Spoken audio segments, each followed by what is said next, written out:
우리 옆 사람하고 같이 인사하겠습니다. 사랑합니다. 사랑합니다. 날씨 너무 덥죠? 네, 이제 여름이 다가오나? 라는 생각이 살짝 들기도 하죠. 제가 스웨덴에 있을 때 거기서 같이 사역했던 전도사님들, 목사님들이 계셨어요. 뭐 한국 사람은 아니었고요. 스웨덴 분들, 미국 분들, 그리고 또 학교 다니면서 만났던 뭐 필리핀 분들이 있었는데 그분들하고 이제 저도 뭐 틈틈이 약간의 수다를 떨지 않았겠어요. 그리고 또 같이 하는 행사가 많아서 사역자들은 또 종종 만나서 이야기를 나누곤 했었는데요. 그분들하고 이야기를 하다 보면서 정말 다르구나 한국이랑 그런 생각을 참 많이 했는데 첫 번째는 뭐냐면 그 백그라운드 자체가 다른 거예요. 뭐 스웨덴이나 미국이나 아니면 필리핀 자체는 이제 기독교적 배경이 있는 곳이죠. 그러다 보니까 그들은 자연스럽게 모든 걸 다 이야기하더라고요. 그런데 저는 처음 듣는 것들이 너무 많은 거예요. 그러면서 이제 그분들이 저를 되게 신기해하게 보는 거예요. 어머, 미라야, 그러면 남한이라는 곳은 이렇게 기독교적인 배경이 아니야? 뭐 이런 질문을 되게 많이 했었거든요. 또 한 가지 되게 신기해하던 것이 뭐였었냐면, 저도 신기했지만 그들도 되게 신기해했었는데 뭐냐면, 제가 이야기할 때 저희 집에 대해서 혹은 제 친구에 대해서 우리 엄마가, 우리 아빠가, 우리 선생님이 혹은 우리 친구가 뭐 이런 식의 표현을 했어요. 그러니까 한참 이제 그분들이 듣더니 저한테 그 얘기를 하는 거예요. 미라야, 그런데 엄마 아빠는 네 엄마 아빠 아니야? 라고 묻는 거예요. 너 혹시 입양됐니? 뭐 이렇게 물어보더라고요. 그래서 아닌데? 그랬더니 야, 너네 엄마 아빠를 왜 너는 우리라고 표현을 하니? 라는 얘기를 들었었거든요. 그들은 뭐 간단하게 my father, my mother 뭐 이렇게 얘기를 하니까 그래서 이것도 되게 신기하다라는 생각을 했었거든요. 그래서 이제 제가 설명을 어떻게 해야 되나 고민을 하다가 당시에는 이제 한참 이제 많이 이제 오픈되어 있지 않을 때라서 우리는 한민족이라서 그래, 또 공동체성을 되게 중요하는 나라라서 그래, 뭐 이렇게 설명을 했었어요. 그런데 최근에 제가 이제 되게 재밌는 현상을 발견을 했어요. 제 조카가 있는데 조카가 이제 5살, 4살 때 이제 말을 시작하잖아요. 말을 하면서 저한테 그러는 거예요. 고모는 내 고모지? 라고 표현을 해요. 그래서 애기니까 저는 이제 그렇게 생각해서 그럼 고모는 찬빈이 고모지 다른 고모 아니야 막 이렇게 얘기했단 말이에요. 그러니까 그때는 저는 그 생각했어요. 내라는 표현을 쓰는구나, 신기하네. 근데 아이들이라서 그렇겠지 생각했는데 초등학교 고학년이 됐는데도 이 친구가 그렇게 표현을 하는 거예요. 고모, 내 할머니는 어디 갔어? 같이 휴가를 갔는데 고모, 내 아빠는 어디 갔어? 이렇게 표현을 해요. 그러니까 제가 저희 올케한테 야, 있잖아, 되게 신기해, 쟤는 내라는 표현을 쓴다 그랬더니 올케가 그러는 거예요. 언니, 요즘 애들은 내라는 표현을 쓰더라고요. 우리처럼 우리라는 표현을 잘 쓰지 않아요 라고 얘기를 해요. 언어가 바뀐 거잖아요. 왜 언어가 바뀌었을까라는 생각을 하다 보니까 조금 공동체성이라는 것 자체가 조금 많이 달라졌나라는 생각을 하게 됐었습니다. 그러면서 요즘에 이제 제가 이제 한 가지 이제 계속 꽂히는 부분들이 있는데 그 꽂히는 것을 위해서 이제 책을 한 권 들었었거든요. 그 교사 선생님들은 아시겠지만 이제 나와 너라는 책이에요. 마틴 부버라는 유대교 심리 철학자, 종교 철학자가 쓴 책인데 뭐 큰 책은 사실 아니고 작은 책인데요. 제가 우리 교회 부임하고 이제 나우 공동체 교사 처음 강습회 기도회 할 때 그 책을 가지고 강의를 했었는데요. 요즘 따라 자꾸 그 책이 다시 한번 보고 싶더라고요. 그 이유는 무엇이었냐면 우리가 사람들을 어떻게 명명해야 되는 것일까, 그리고 우리들이 사람들을 어떻게 바라봐야 되는 것일까에 대한 고민점이 된 거예요. 그 책에 따르면 이제 이렇게 표현을 하세요. 마틴 부버 교수님께서는 사람은 혼자 살 수 있는 존재가 아니다라고 얘기를 하죠. 같이 살아가야 되는 존재인데, 그래서 관계성이 필요한 존재인데 사람들은 두 가지 관계를 추구하고 살아간다라고 얘기를 해요.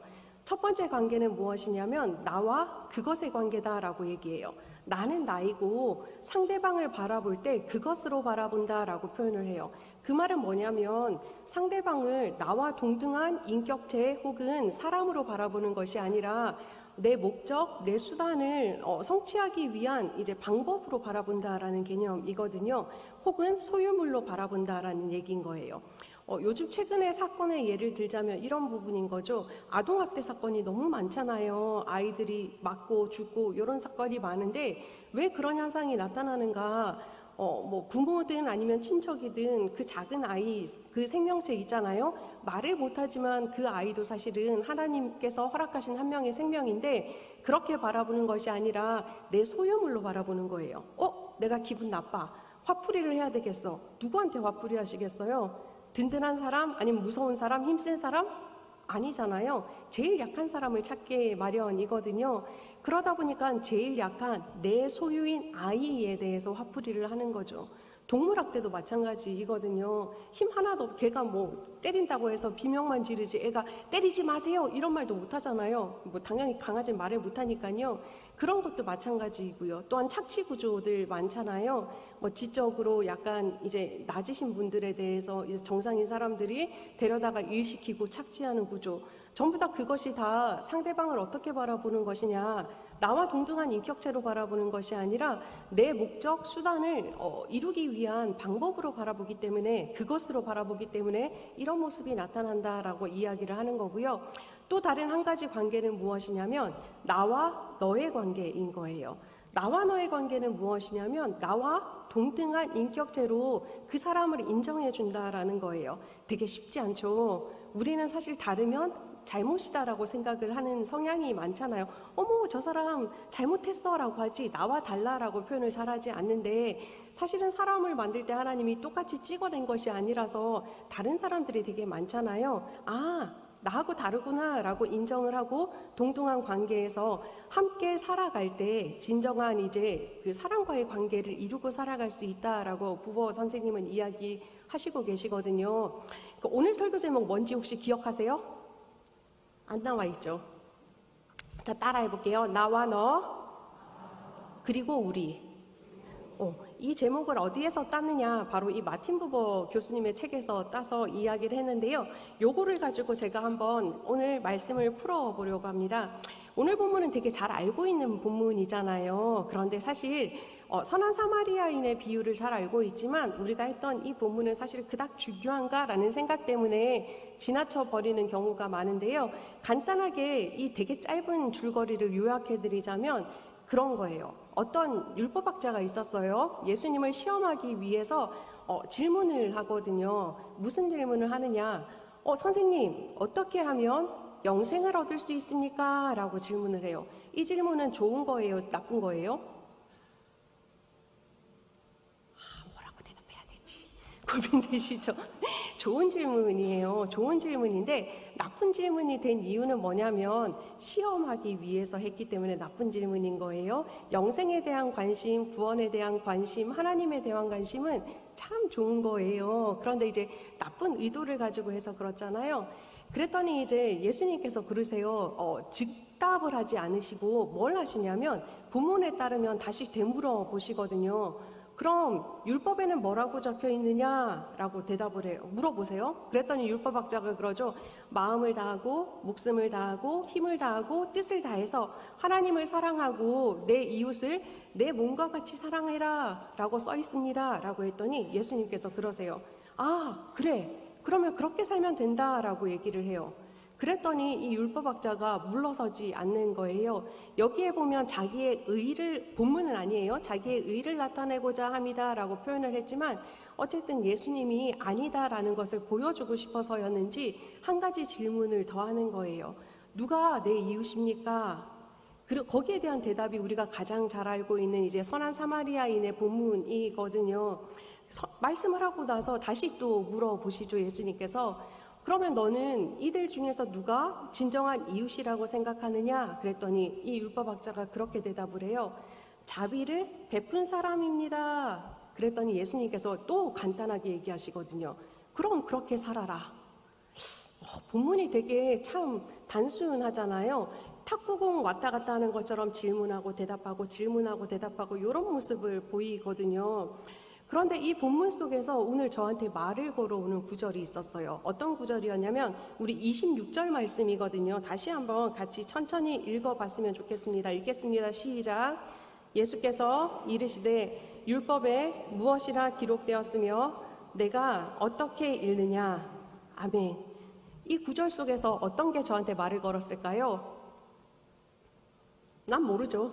당연히 모르시죠. 그렇죠? 저한테 말을 걸었으니까요.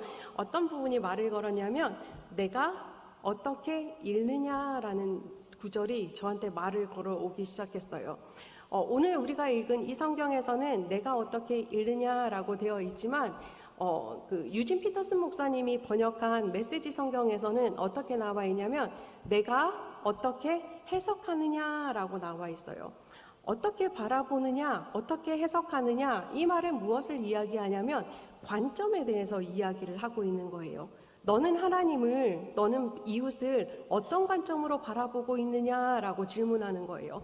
관점이라는 말 되게 어렵잖아요. 관점이라는 것은 무엇이냐면 내가 어떤 사물, 대상, 일 아니면 생활, 모든 거를 바라볼 때 가지고 있는 눈을 이야기해요. 그 눈은 어떻게 형성이 되냐면 우리가 태어나서 한 가정에서 자라잖아요. 어떤 식으로 양육을 받고 어떤 가정에서 내가 자라났고 그리고 또 공부를 하게 되잖아요. 어떤 공부를 하고 그리고 어떤 선생님 친구들을 만났고 어떤 사람들과 교제를 했고 그런 것에 따라서 이제 정해지는 게 관점이다라고 얘기를 해요. 그런데 사실 대부분의 관점은 어떻게 형성이 되냐면 내가 가지고 있는 것 스스로가 형성이 되기보다는 거의 대부분은 부모님들에 의해서 이제 세뇌당하듯이 가지고 있는 관점이 되게 많이 형성이 되거든요. 제가 이제 부임한 지 얼마 안 됐을 때 수요 예배 때 그거 말씀 한번 드렸었는데 기억나실지 모르겠어요. 제가 되게 사랑하는 친구 한 명이 있는데 신대원 다닐 때 그 친구가 과자 안 나눠줘서 제가 되게 섭섭해서 1년 반 동안 기도하고 얘기했었다는 거 기억나세요? 되게 찌질하죠. 근데 제가 왜 섭섭했지? 라는 거 생각을 해보면 그 친구 가정과 저희가 자랐던 가정이 달랐던 거거든요. 저희 부모님은 저한테 어떻게 가르치셨냐면 야 미라야 콩 한 쪽이라도 있으면 친구는 당연히 나눠 먹는 거야 라고 저는 배웠고 그렇게 자랐거든요. 그러면서 전 당연히 그렇게 살아왔고요. 그런데 그 친구 가정은 그런 게 아니었던 거예요. 만약에 저도 저희 부모님이 콩 한 쪽 나눠 먹어라 이런 교육을 안 시켰으면 그 친구가 혼자 편의점 들어가서 과자 사 먹으면 사 먹나 보다라고 넘어갔을 거거든요.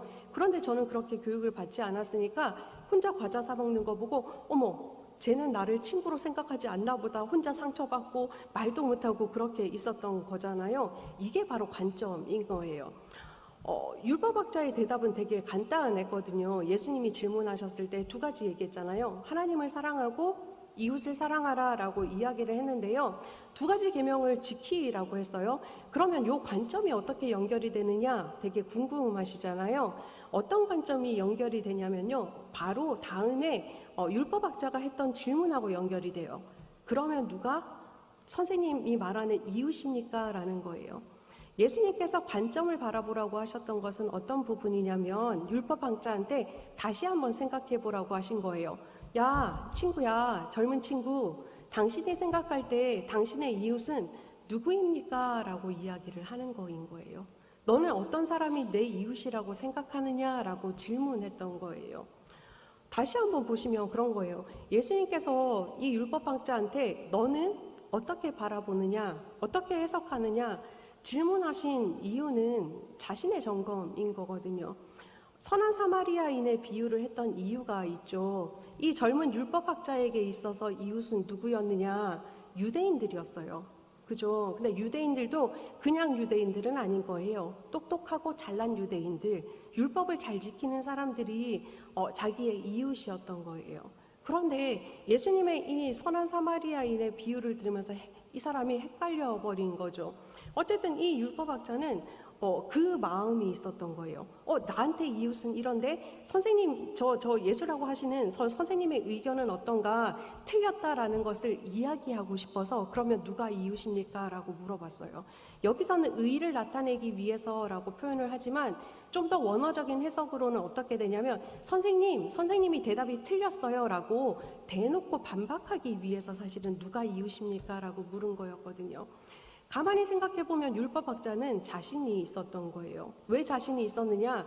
이 사람은 율법학자예요. 그러니까 11조도 꼬박꼬박 했을 거고요. 율법에 나와 있는 것처럼 어려운 과부, 고아들을 위해서 헌금도, 기부 헌금도 계속 했었을 거예요. 금식도 했었을 거고요. 예배도 드렸을 거고요. 그리고 기도도 열심히 했었을 거거든요. 나는 이렇게 자신 있게 살아가는데 선생님한테 이웃은 누구십니까? 라고 물어본 거예요. 그거를 다시 한번 뒤집어서 생각을 한번 해보면 마틴 부버의 관점에서 봤을 때 이 율법학자에게 있어서 가난한 사람들은 누구였는가 생각해 볼 필요가 있는 거죠. 저기 과부가 있어요. 당시 유대 사회에서는 여자 혼자 먹고 살기 쉽지 않은 세대였다라는 이야기를 설교 때마다 듣잖아요. 그 과부를 보면, 밥을 못 먹는 과부를 보면 어떤 마음이 들어야 돼요? 지복이지 이런 생각하시나요? 그러면 안 되는 거거든요. 밥을 못 먹는 과부를 보면 가슴 아파야 되는 거예요. 우리 뉴스에서 아동학대 당해서 죽은 아이들의 소식을 들으면 같이 눈물을 흘리고 안타까워해야 되는 게 맞는 거거든요. 그런데 이 율법학자에게 있어서 고아와 과부를 바라볼 때의 관점은 어땠느냐면 가슴 아프고 바라봐야 될 사람이 아니었던 거예요. 내가 의롭기 위해서 율법을 잘 지키기 위해서 돈을 줄 대상이었던 거죠. 그 말은 다시 한번 설명을 하자면 어렵죠, 말이. 내 의로움을 증명하기 위한 수단이 바로 고아와 과부였던 거예요. 그리고 율법학자에게 있어서 하나님은 어떤 분이셨는가 보면 자신 있었던 거예요. 나는 금식도 하고 기도도 하고 열심히 예배도 드리고 있거든요. 율법학자에게 있어서 하나님은 사실은 직접적인 만남의 경험이 아니었던 거예요. 내가 지키는 여러 가지 수백 가지의 이 율법을 통해서 만나는 그 하나님이 이 사람의 하나님이었던 거예요. 그 말은 무엇이냐? 하나님 자체의 영화로움, 하나님 자체의 존귀함이 아니라 이 하나님은 어떤 분이시냐? 나의 의로움을 인정해 줄 대상, 수단으로서의 하나님에 대해서 이야기를 했던 거예요. 예수님이 다시 한번 질문하신 이유는 바로 그것이었던 거예요. 율법학자, 젊은 사람, 당신이 가지고 있는 이웃에 대한 생각, 그 다음에 하나님에 대한 생각을 점검해 보십시오 라는 차원에서 다시 한번 질문했던 거죠. 그리고 예수님께서는 그 질문에 대해서 선한 사마리아인 비유를 말씀하시거든요. 그리고 나서 다시 한번 물어봐요. 그러면 당신이 생각할 때 참된 이웃은 누굽니까? 라고 했을 때 이 사람이 대답을 하거든요. 자비를 베푼 사람입니다 라고 이야기를 하고요. 예수님께서는 율법학자에게 맞다라고 얘기를 해요. 자, 우리 생각을 해보면 좋을 것 같아요. 조금 복잡하지만 율법학자에게 네가 가지고 있는 이웃의 관점을 다시 한번 생각해봐라. 네가 가지고 있는 하나님에 대한 관점을 다시 생각해봐라 라고 하신 데는 이유가 있으세요. 어떤 이유가 있냐면 선한 사마리아인을 끌고 와서 네가 말하는 것처럼 내 이웃은 순수한 혈통, 율법을 지키는 유대인이 아닐 수도 있다라는 얘기를 하는 거예요. 이웃의 경계를 짓는 게 중요하지 않다라는 얘기예요. 너 옆집에 사는 사람, 내 뒷집에 사는 사람, 내 앞집에 사는 사람 그렇게 정하는 게 중요한 것이 아니라 정말 이웃을 바라보는 눈이 필요하다, 관점이 필요하다라는 것을 알려주시기 위해서 사실 예수님께서는 질문을 하셨던 거예요. 이 말은 무엇이냐? 바로 내가 느끼는 사람, 내가 이웃이라고 생각했던 그 경계를 넘어서 예수님께서 말씀하시는 이 이웃의 경계라는 것은 무엇이냐? 경계가 없이 인종이 달라도 혹은 생각이 달라도 돈이 있건 없건 상관없이 성별이 달라도 상관없이 모든 사람이 바로 이웃임을 기억해라. 그것이 아닌 너라는 것을 기억해라 라고 이야기를 하는 거예요. 예수님의 이 관점은 나와 너를 넘어선 우리 공동체의 회복에 대해서 이야기를 하고자 함인 거예요. 되게 복잡하죠, 그죠? 아이고, 왜 이렇게 목사님이 설교를 어렵게 하나라는 생각을 하겠지만 정말 중요한 부분인 거거든요. 예수님께서는 사실 이 율법학자가 이렇게 산다고 해서 걱정하실 필요는 없으셨어요. 왜냐하면 어쨌든 이 율법학자는 하나님의 말대로 살려고 애를 쓰고 있었기 때문이거든요. 그런데도 불구하고 예수님께서 이 율법학자와 이야기를 했던 이유가 있으신 거예요. 그것은 바로 예수님께서 평생의 삶을 통해서 보여주신 모습이었거든요. 이웃의 범위를 넓혀주는 것. 예수님이 찾아가신 곳마다 어떤 사람이 있었는지 기억나세요? 소외된 사람, 아픈 사람, 고통받는 사람, 예수님의 주 관심은 그들에게 있었거든요. 그러면 여기서 우리가 질문을 하나 더 할 수 있겠죠. 그럼 소외되지 않고 고통받지 않는 사람한테는 예수님의 관심이 없었을까요? 그렇지 않으셨어요. 예수님은 모든 사람한테 관심이 있으셨어요. 그런데 소외되고 아픈 사람들을 찾아가신 이유는 딱 한 가지였던 거예요. 이미 그 당시 유대 사람들이 가지고 있는 이웃에 대한 경계가 너무 정확했기 때문에 그들만이 너의 이웃이 아니고 내가 다가가고 있는 이 사람들도 너의 이웃임을 보여주기 위해서 사실은 아픈 사람, 소외된 사람들을 찾아가셨던 거예요. 그것은 어떻게 나타나느냐? 바로 오늘 또 다른 본문인 요한복음 3장 16절 말씀을 통해서 나타나는데요. 다들 잘 외우고 계시죠? 한번 우리 같이 읽어보도록 할까요? 읽어보겠습니다. 시작. 하나님이 세상을 이처럼 사랑하사 독생자를 주셨으니 이는 그를 믿는 자마다 멸망하지 않고 영생을 얻게 하려 하심이니라. 아멘. 하나님께서는 자신이 이 땅에 오신 목적을 아셨어요. 성경에 보면 그러거든요.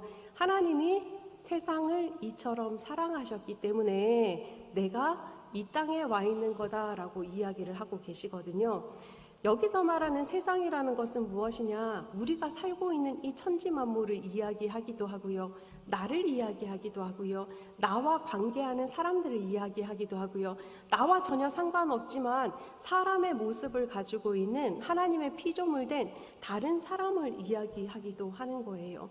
예수님께서 먼저 이웃의 범위를 넓혀주시고 사람을 대할 때 그것이 아닌 너로 대해야 되는 이유를 알려주신 이유는 이건 거예요. 예수님께서 이 땅에 오신 이유가 나만을 위함이 아니다라는 거예요. 하나님께서 예수님께서 사랑하시는 것은 나를 지극히도 사랑하신다. 아멘입니다. 아멘이시죠? 내 옆에 있는 너를 지극히도 사랑하신다. 그것도 아멘이시죠? 여기 전혀 상관없는 소말리아에서 이슬람교를 믿고 있는 그 사람도 지극히 사랑하신다. 아멘인 거예요. 하나님이 예수님을 통해서 우리에게 얘기해 주고 싶었던 것은 바로 그것인 거예요. 나뿐만 아니라 나하고 관계하는 모든 사람뿐만 아니라 나하고 관계없는 정말 다른 색깔의 피부를 가지고 있고 다른 성별을 가지고 있고 다른 모든 것을 가지고 있어도 괜찮다. 내가 지극히도 놀랍게 창조해낸 다른 사람들도 사랑하신다라는 것을 알려주기 위함인 거예요. 또 한 가지는 무엇이냐? 사람뿐만 아니라 하나님께서 천지 만물을 다 만드셨죠. 혹시 하나님께서 덜 만드신 게 있으실까요? 이거는 만들고 저건 안 만들고 그렇진 않잖아요. 하나님이 만들어 놓으신 피조물들, 동물들, 식물들 그리고 자연 만물까지도 지극히도 사랑한다라는 것을 알려주기 위함이다라는 거예요. 이것을 알려주기 위해서 사실은 예수님께서는 이 젊은 율법학자에게 내 귀에는 하나님을 사랑하고 이웃을 사랑하라고 했던 이 말이 어떻게 들리느냐라고 질문하셨던 거예요. 요즘은 참 어려운 세대를 살아가고 있죠. 외로움 되게 많이 타시더라고요. 외로우신가요? 안 외로우신가요? 사람은 누구나 사실 약간의 외로움은 있어요. 그죠? 이거는 존재적인, 근원적인 이제 외로움, 존재적인 외로움이긴 하지만 외로움이 너무 많다고 얘기를 하고요. 공허감이 너무 많다고 얘기를 해요. 상담실에 코로나 이후로 찾아오는 분들도 꽤 많으세요. 다들 막 그 출입을 금지하고 있을 이때에 상담실을 오는 이유는 딱 한 가지인 거예요. 외로워서요. 그리고 너무 공허해서요. 내 이야기를 들어줄 사람이 필요해서 말이죠. 상담실에 오시는 분들은 마음이 아프시니까 그럴 수 있다라고 생각하지만 제가 요즘에는 또 그런 소리도 들어요. 교회 다니시는 교인들한테도 목사님 저 너무 외롭고요. 너무 공허해요 하는 말도 들어요. 교회 밖에서 만나는 내담자들 혹은 교회 밖에서 만나는 사람들한테도 나 요즘에 너무 외로워, 공허해 라는 이야기 참 많이 들어요. 저는 사실 목회 상담을 하는 사람이잖아요. 상담을 하기도 하지만 목사이기도 해서 안 믿는 내담자들한테는 너무 외롭다, 공허하다 할 때는 사실은 교회를 소개하기도 하고 하나님을 소개하기도 하거든요. 안 믿어도 괜찮으니까 한번 가보세요. 사랑이 있는 곳이 교회입니다. 자신 있게 이야기를 하거든요. 그런데 슬픈 반응이 요즘에 너무 많은 거예요. 에이, 아니에요. 교회 사람들이 더 해요. 교회 안에는 사랑이 없어요라고 얘기해요. 그런데 이거는 안 믿는 사람들뿐만 아니라 믿는 신자들조차도 그런 얘기를 많이 하거든요. 너무 가슴이 찢어질 것 같아요. 왜냐하면 하나님은 사랑이시기 때문이죠. 제가 대학교 때 이제 CCC를 통해서 예수님을 믿었을 때도 참 사랑이신 하나님을 만났기 때문에 저도 예수님을 믿게 된 거였거든요. 그런데 요즘은 많이 그렇지가 않아요. 고민을 해봤어요. 왜 이럴까? 왜 이럴까? 생각해보면 그런 이야기가 나오더라고요. 우리가 교회를 다니게 되는 것, 하나님을 믿게 되는 것은 사실은 내가 완벽해, 내가 완전해 라고 생각하면 믿을 수 있을까요? 없을까요? 믿을 필요가 없어요. 내가 이미 완전한데 무슨 하나님이 필요하겠어요. 내가 모든 걸 가졌어. 나는 정말 하나라도 흠잡을 게 없어. 그럼 믿으실 필요가 없는 거예요. 우리가 하나님을 믿는 거는 하나님, 나는 너무 연약합니다. 하나님, 나는 죄성을 가지고 있는 사람입니다. 라고 하는 내 존재에 대한 인식이 있기 때문에 하나님 앞에 의지하고 나오는 거거든요. 다시 한번 그거를 생각을 해보면 그런 사람들이 모여서 하나님을 믿고자 모인 공동체가 바로 어디다? 교회예요. 그죠? 그럼 교회에서 당연히 분파가 일어날 수도 있고 다툼이 일어날 수도 있고 아픔이 일어날 수도 있어요. 그죠? 그것도 당연한 거예요. 그러나 우리가 또 당연하지만 그래도 한 가지 더 노력해야 되는 것은 무엇이냐면 내가 하나님을 사랑하고 예수님을 사랑하기 때문에 조금이나마 더 그분의 모습에 닮아가려고 애쓰는 모습도 있어야 된다라는 거잖아요. 그런데 문제는 뭐냐면요. 우리가 죄성이 너무 많은 거예요.